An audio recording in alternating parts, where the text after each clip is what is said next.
అంటే అధ్యక్ష ఆయన ఆయన మాటలు పేగులు మెడలేసుకుంటా, కనుగుడ్లతో గోటీలాడతా, లాగుల తొండలు జొర్రగొడతా, బండవెట్టి తొక్కుతా, గోసి ఊడగొడతా, లాగులు ఊడగొడతా అంటూ రాక్షస భాషలో చెలరేగిపోతుంటే పాపం సామాన్య ప్రజలు ఈ ముఖ్యమంత్రి గారిని చట్టబద్ధత ఏమైంది, 6 గ్యారెంటీలు ఏమైందని అడిగే ధైర్యం ఉంటుందా అధ్యక్ష? అధ్యక్ష హరీశ్రావు గారు బడ్జెట్ పైన మాట్లాడండి. ఇది నేను మాట్లాడలేను, గౌరవ సభానాయకుడు అన్న మాటలే యాద్ చేసిన.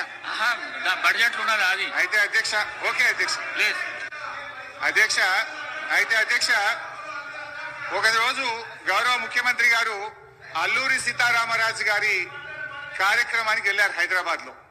నేను అనుకోకుండా టీవీ చూస్తున్నాను.